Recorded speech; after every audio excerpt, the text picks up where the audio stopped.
this series has been all about, really, the non-negotiable boundaries of life.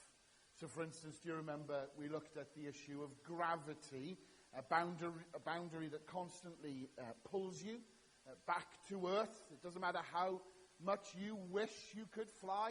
It doesn't matter how wildly you flap your arms when you're up in a tree or whatever. The reality is you cannot defy gravity.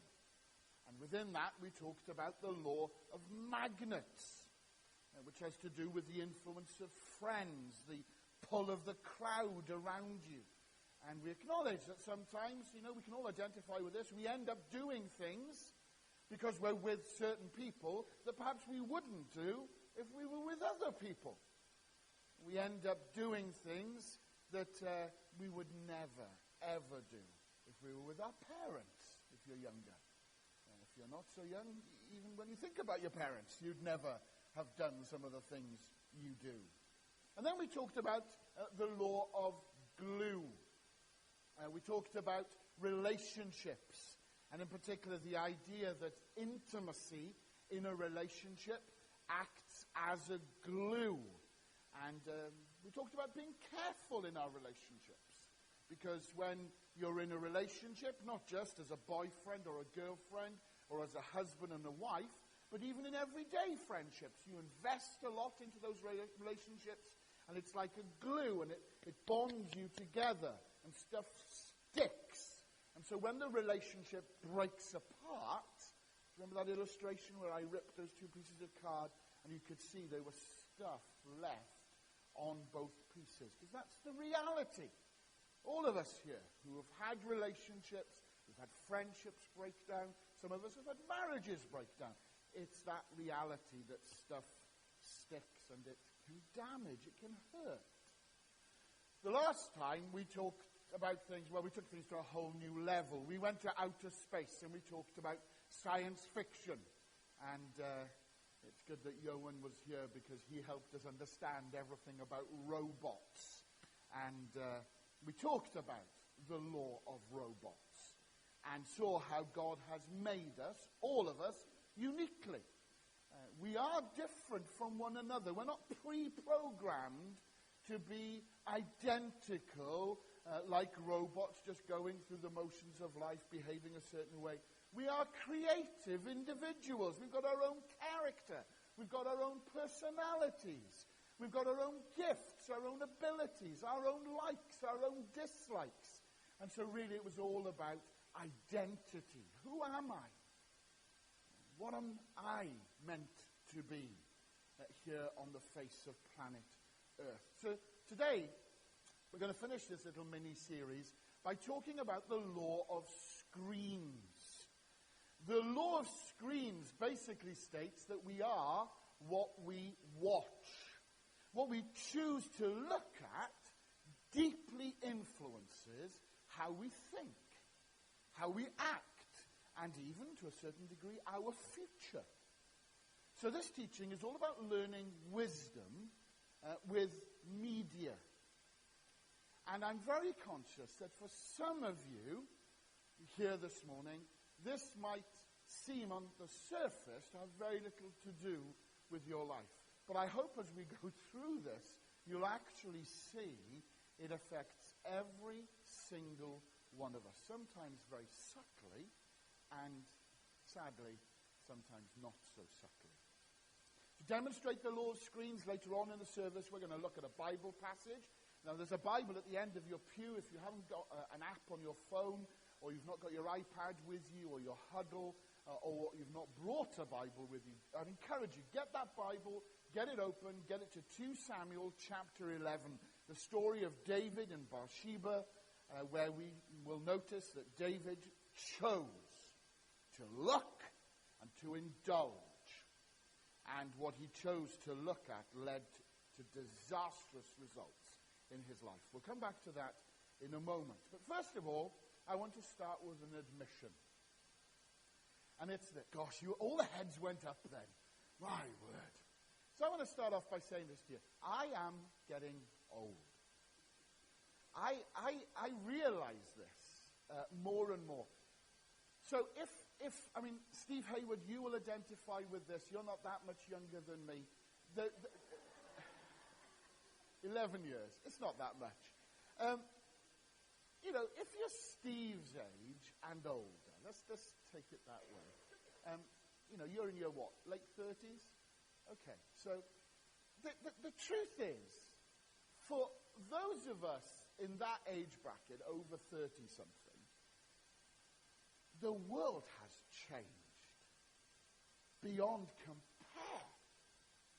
I mean, you just think about this, you know, the likes of Mr. Knight there, you know, you've not known much different. Owen, Jess, Myron, Ellis, you know, Catherine. I mean, a lot of you have never known things different from the way I'm about to describe it. I mean, technology has changed dramatically since I was a child, especially in the realm of screens.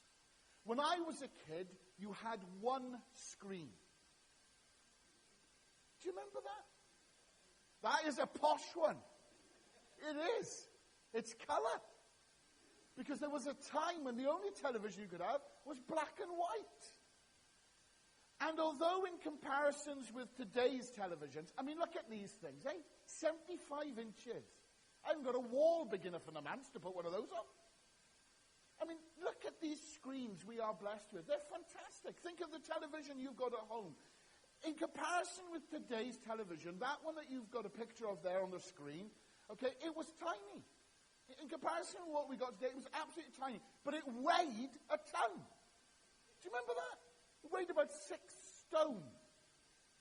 And you never wall-mounted these things. You had to have a blinking table to put it on. You had to have a proper stand. They were astronomically heavy back in the day. And for all of that being heavy, it was essentially, come on now, let's be honest, rubbish. It was. It only picked up 3 channels.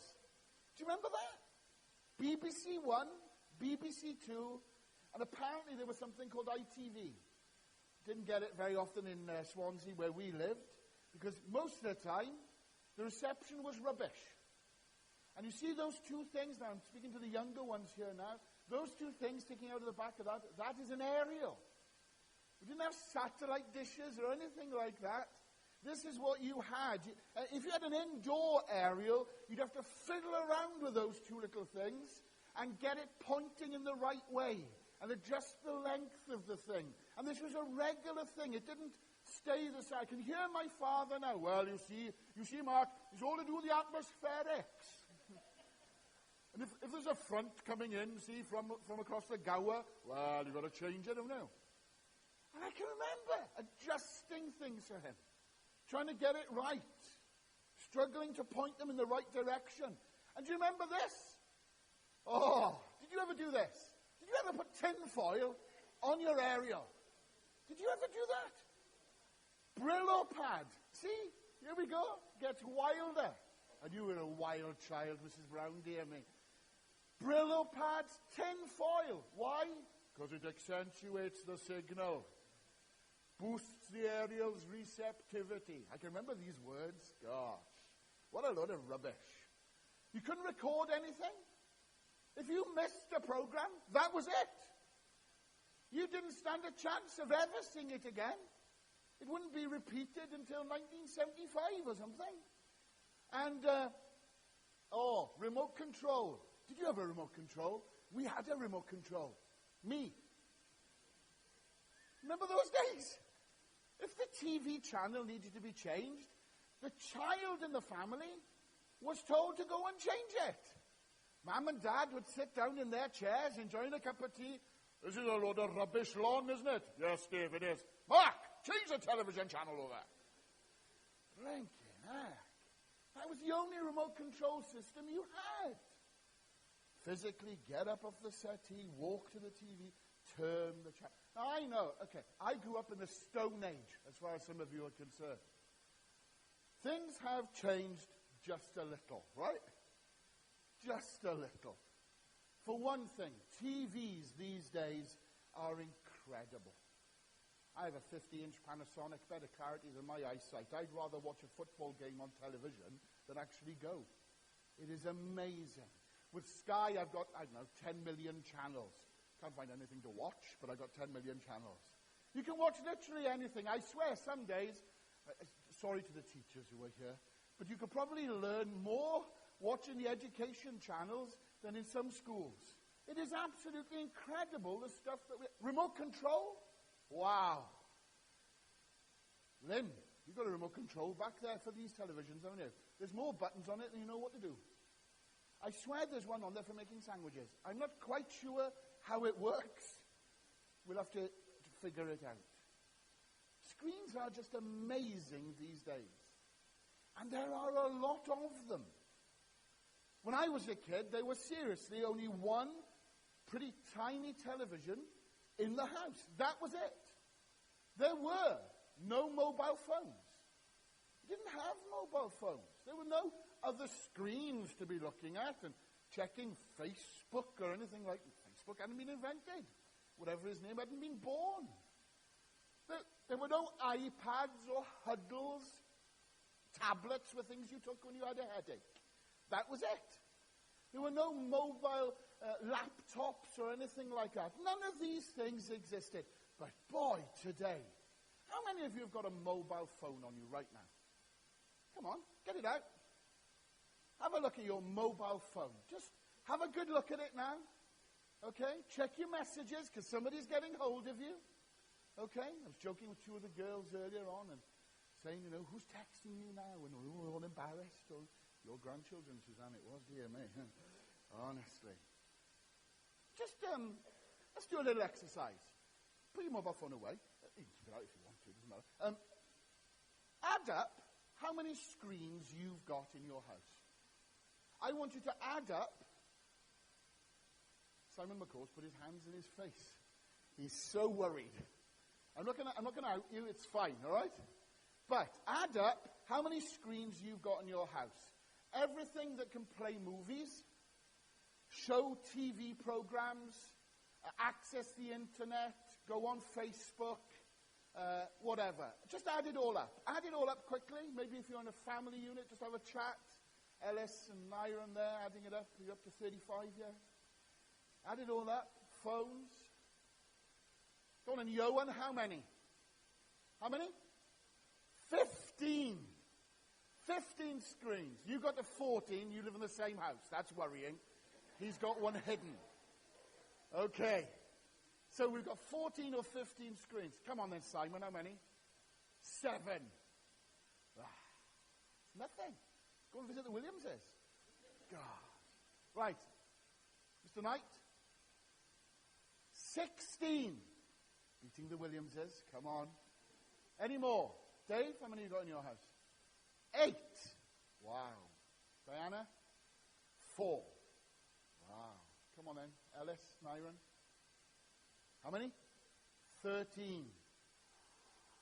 Did you count? 9. Mrs. Owen, did you count? 11. Ooh. I mean, it's amazing. It is frightening. You think about how many screens we've now got. And all of these things give us access to all sorts of things. We are watching all kinds of things. And it's not just how many we have, it's also where we can watch them. How many of you would confess to being on the toilet watching something? Oh, yes! Put your hand down. The complaint that I heard at Christmas in our house as my son came out of the bathroom. You can't get the internet in the toilet. What's going on? I was in the back of a car. That's right, I wasn't driving. I want to make that clear.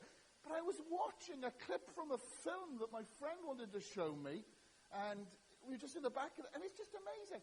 And somebody was telling me that you can even have Wi-Fi in some cars. Certainly in America that's true. Would be, wouldn't it? But there you go. It is incredible.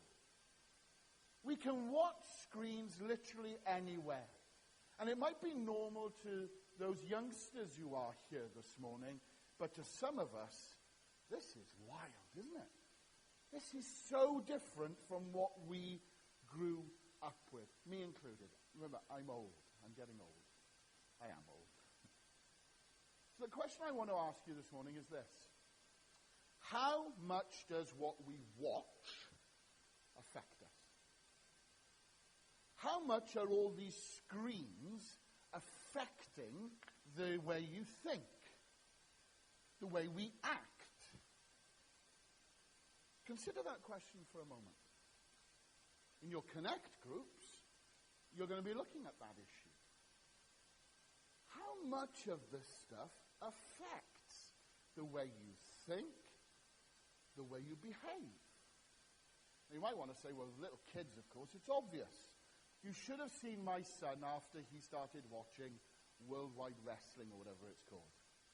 Gosh, I can remember, he used to come home from school from Mendip Green Infants. And he used to want to watch this. Well, you know, it's time with your boy, isn't it? You sit down with a bagel and a cup of tea and watch it. Wow. Then came along Kung Fu Panda. Remember that? Kung Fu Panda. It was like a martial arts club had set up in the manse. Nothing but drop kicks, karate punches, skidoosh explosions, and jumping off furniture for weeks. Stop galumphing around, Jonathan! So the shout would go up. Just in case Kate thinks she's getting away with it, she's not. We had Princess Diaries. The grand entrances into the room that there would be. I am here. And we laugh about things like that with children. Talking to one of my friends about this the other day. He asked me if I'd seen the scene from Despicable 2, where Al Macho is salsa dancing. Well, I had to look it up. Let's watch this. Margot, what is going on here? Oh, Gru, se llama Antonio, me llamo Margot. Me llama Lama Ding Dong. Who cares? Let's go.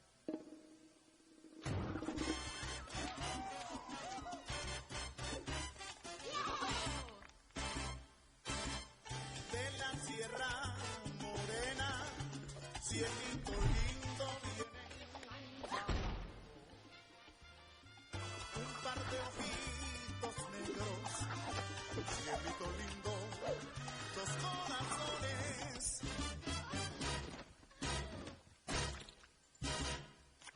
Gets you free on Tuesdays.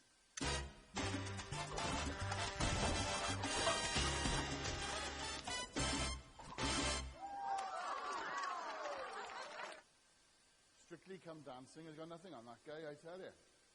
My friend was telling me he'd give anybody £100 to go back in time and keep his kids from watching that scene. Because all he gets is a load of booty shaking in his house.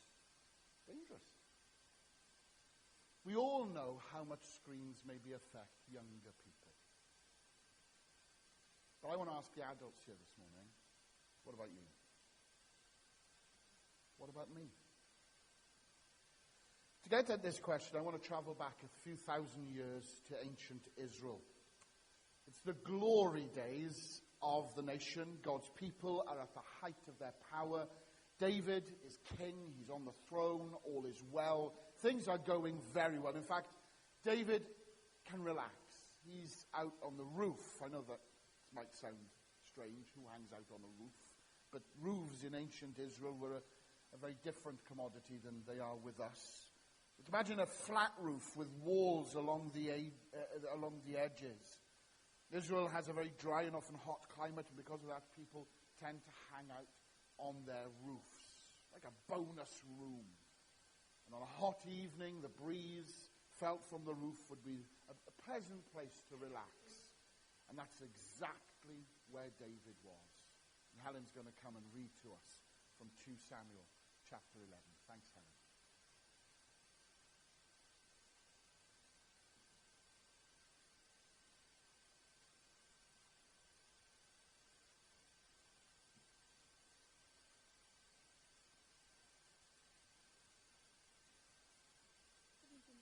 Samuel chapter 11 from the New Living Translation.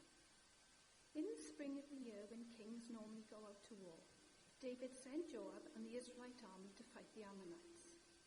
They destroyed the Ammonite army and laid siege to the city of Rabbah. However, David stayed behind in Jerusalem. Late one afternoon, after his midday rest, David got out of bed and was walking on the roof of the palace. As he looked out over the city, he noticed a woman of unusual beauty taking a bath. He sent someone to find out who she was, and he was told, "She is Bathsheba, the daughter of Eliam, and the wife of Uriah the Hittite." Then David sent messengers to get her, and when she came to the palace, he slept with her. She had just completed purification rites after having her menstrual period. Then she returned home. Later, when Bathsheba discovered that she was pregnant, she sent David a message saying, "I'm pregnant." Then David sent word to Joab, "Send me Uriah the Hittite." So Joab sent him to David. When Uriah arrived, David asked him how Joab and the army were getting along and how the war was progressing. Then he told Uriah, "Go home and relax." David even sent a gift to Uriah after he had left the palace. But Uriah didn't go home. He slept that night at the palace entrance with the king's palace guard. When David heard that Uriah had not gone home, he summoned him and asked, "What's the matter? Why didn't you go home last night after being away for so long?" Uriah replied, "The ark and the armies of Israel and Judah are living in tents, and Joab and my master's men are camping in the open fields. How could I go home, wine and dine, and sleep with my wife? I swear I would never do such a thing." "Well, stay here today," David told him, "and tomorrow you may return to the army." So Uriah stayed in Jerusalem that day and the next. Then David invited him to dinner, got him drunk. But even then, he couldn't get Uriah to go home to his wife. Again, he slept at the palace entrance with the king's palace guard. So the next morning, David wrote a letter to Joab and gave it to Uriah to deliver.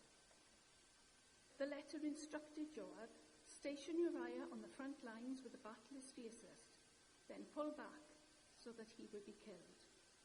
So Joab assigned Uriah to a spot close to the city wall where he knew the enemy's strongest men were fighting. And when the enemy soldiers came out of the city to fight, Uriah the Hittite was killed, along with several other Israelite soldiers. Then Joab sent a battle report to David. He told his messenger, "Report all the news of the battle to the king." But he might get angry and ask, "Why did the troops get so close to the city? Didn't they know they would be shooting from the walls? Wasn't Abimelech, son of Gideon, killed Thebes by a woman who threw a millstone down on him from the wall? Why would you get so close to the wall?" Then tell him Uriah the Hittite was killed too. So the messenger went to Jerusalem and gave a complete report to David.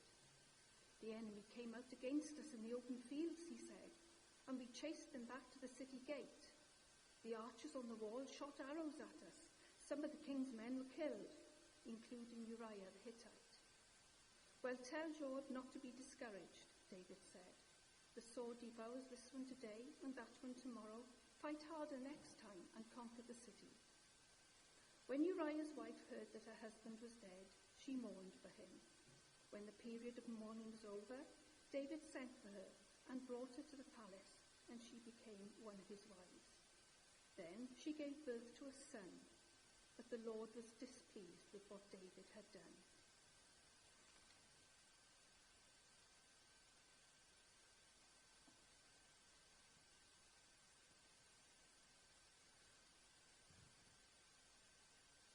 Thanks, Helen. Really appreciate the way you read that. It's a long passage. So here's David on the roof of his palace, probably one of those highest points in the city. He has an amazing vantage point, and he sees this beautiful babe taking a bath. And let's be open here. She isn't swimming. She's naked. She's taking a bath. So let's stop for a moment here, fellas. What would you do? Would you turn away? Would you keep looking? Would you, like the guy in the picture, grab some binoculars Would you sort of hide behind the wall and peek, hoping she wouldn't see you? I don't know about you, but I'm quite curious as to what David did. Well, what we know is he looked. And he looked. And he kept looking. And then he did even something more shocking. He sent someone to find out who she was, and he was told she's Bathsheba, the daughter of Eliam, and the wife of Uriah the Hittite. And David sent messages to get her, and when she came to the palace, he slept with her. I don't think there was much sleeping, if you know what I mean. David was the king. This was the ancient world. He basically ruled with impunity, which meant no one could stop him from doing whatever he wanted to do. And in this situation, he watched a naked woman until watching her no longer satisfied him. And then he sent his people to get her so he could have sex with her. Now remember, they're both married. She's married to a soldier. And he's been off fighting for David, for David's kingdom. See, my point is that what David was watching deeply affected him. What David was watching altered his thoughts, his actions, his future, indeed the destiny of the nation. He slept with this woman. She became pregnant. David had her husband murdered. They eventually married. They had a son. The family slipped into chaos. Eventually there was civil war. That's what happened. Pretty extreme, isn't it? I hope the next time you watch The Hangover, or you go to the cinema to watch Suffragette, you don't end up with things like that. But you see, David chose to look at something, and it did deeply affect his mind, his actions, and eventually his future. This is the law of screens. You are what you watch. If I'm honest with myself, I know that the law of screens is true. I've experienced it in my own life. The things that we watch begin to affect our minds. We begin to view life differently. What once shocked us becomes normal. Violence becomes mundane. Bad language in a film, don't think two roots about it anymore. Seeing a person without clothes on, what's so shocking about that these days? I've experienced it with video games. Oh, there was a time when I played video games. Didn't have to go to the arcade to play them. I enjoyed playing Lara Croft Tomb Raider. Yes? Owen, have you ever heard of that? Oh, you have heard of it. That's all right then. Lara Croft Tomb Raider. Brilliant. This was the forerunner of Call of Duty or Battlefield. It was a platform game, and Lara Croft was there, and she was shooting her way through the enemy and doing all sorts of things. I loved playing it. But it got to a stage where I would be desperate to play it. And I couldn't wait to be at home so that I could play it. And I would sometimes find myself not playing it, but actually thinking about playing it and trying to devise ways of getting through the next puzzle. Or how was I going to manage to find my way through the next level? What I was watching was having an effect on me. Now maybe for you it isn't a video game. Maybe for you it's a TV show like Dexter or Hannibal. At first you couldn't even keep your eyes open because of the gruesome violence, but by season 3 you're like, oh, all right, he's chopped his head off. All right, fine. What we look at affects us, changes the way we feel. What we watch affects the way we think. It affects how we speak, how we act. It affects what society regards as normal. Sexuality, violence, nudity, bad language, all have been addressed through films and TV shows. Homosexuality, it's a divisive issue in our culture. Different people have got different opinions about homosexuality. There was a time when even a minister saying that word in a church would cause great offense. Regardless of what you might believe about the issue, it's completely normal now to see homosexual characters in films, on TV, There was a time when it was shocking. Will and Grace came out. This was incredible. You never expect to see these characters. Modern Family. This amazing program deals with sensitive issues about same-sex relationships, about adoption. And if you look at Coronation Street, if you look at Hollyoaks, all of these things, the soaps, Emmerdale, they all deal with controversial issues that at one time might have been perceived one way, but today are perceived another way. Culture, society has changed. Screens help inform, challenge, change what's considered normal and acceptable. So ask yourself for a moment, how has what you watch affected what is normal for you? In terms of violence, in terms of language, in terms of what's funny. Family Guy, I love Family Guy. But some of the things, if I step back and just think, but some of the things that are said, and the way that they're said, things that we watch affect us. What are you watching? What are your screens showing? What does your Netflix or web browser history look like?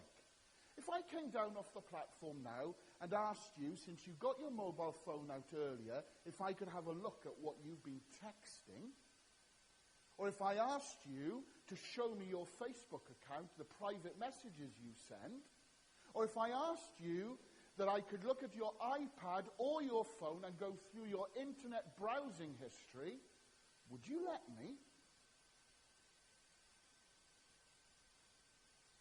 We all are affected by this subject. Every single one of us. It's an important question. And it's something as Christians we need to be aware of and address. You are what you watch. What you look at will affect how you think, how you act. Something David wrote in the Psalms intrigued me this week as I was preparing. In Psalm 101, he says, I'll lead a life that is without blame in my house. I won't look at anything that is evil. And I was trying to place that psalm in chronological sequence.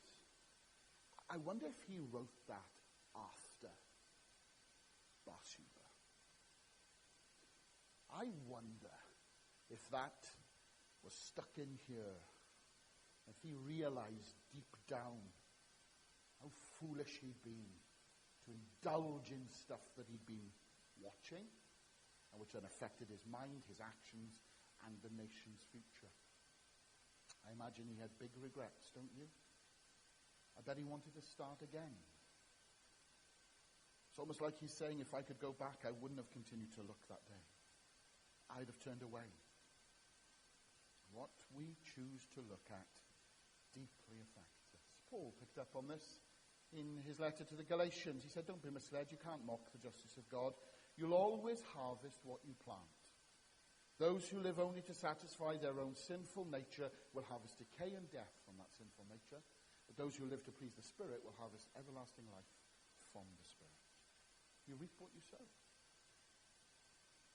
Rubbish in, rubbish out. What are you watching? What are you looking at? On your computer?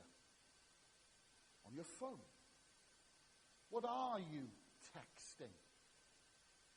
One of the things we may do in the future is take this subject matter a whole lot further, because I think there's an awful lot that we could look at in regards to Christian conduct in the area of social media. It's a minefield. And I share all of this with you this morning, not because I'm some sort of killjoy. Gosh, you know me well enough now. I'm not trying to steal anybody's fun. I'm not interested in rules for rules' sake. But I share this law of screens with you because it's dangerous.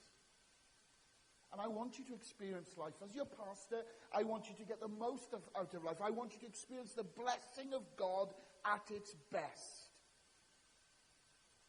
And so I say this to you, as David experienced for himself, if you are watching stuff and you know you shouldn't be watching, stop. And realize this morning, before you go out of those doors, you can start again.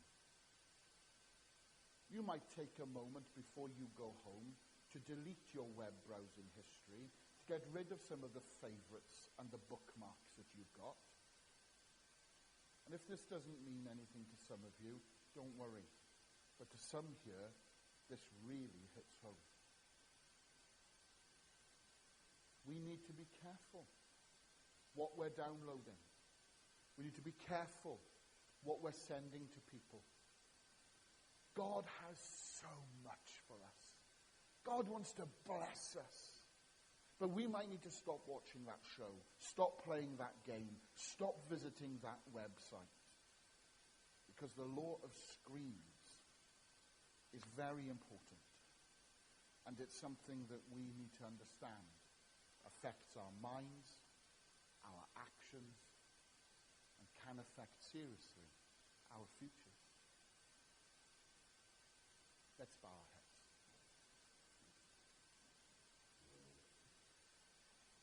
So, hey, I'm going to be absolutely honest with you. In the quietness now, I'm going to think about my web browsing history.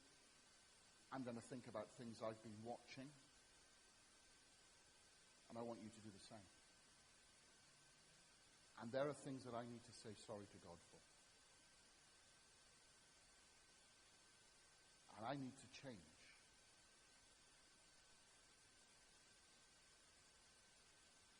There are things I need to delete.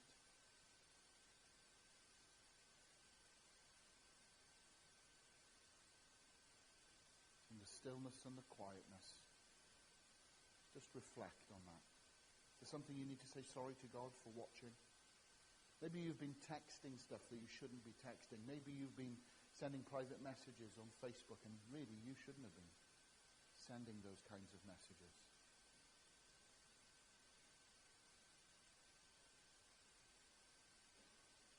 God is the God of another chance.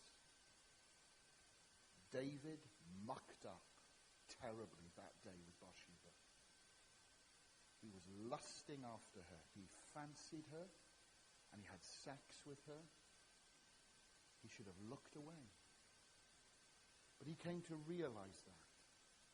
And he asked for God's forgiveness, and God gave him forgiveness. And David turned out to be a man after God's own heart. That can be true for you today. You can experience God's forgiveness and blessing. You can deal with these matters right now, right here. And you can walk out of this chapel building this morning resolved with God to start again. Father, I want to thank you that you are concerned about the practicalities of our lives. You're concerned about the way we live. You're not just concerned with how well we sing hymns and songs, what versions of the Bible we might use, or whether we sit on pews or chairs. I thank you, you're concerned about the nitty-gritty stuff. Today we've understood that you're concerned about what we watch. So we pray that by your Spirit you'll prick our consciences. When we go onto a website we shouldn't be on. Help us to be brave and to delete browsing history. To get rid of favorites that we've bookmarked. Help us to be brave and change the channel over when something comes on that's dishonoring to you. Make us wise as we look at screens. And God, help us. Help us to see Jesus in all his glory, in all his majesty. Help us to reflect on his identity. So take our lives, take our eyes, take our minds, take everything that we are, and be honored and glorified, we pray. In Jesus' name. Amen. So if you want to talk further about these things, very happy to talk with you afterwards. The Connect groups, as I said, will be studying some of this stuff a little bit deeper this week, and that'll be really, really good. That draws this little series to a close. Friday night at Youth Connect, we'll continue to explore this subject matter a bit deeper, and that will be really good. And then after half term, we'll look to begin another new mini-series where we can be using on Sunday mornings and building into the Youth Connect stuff that we're doing on a Friday as well.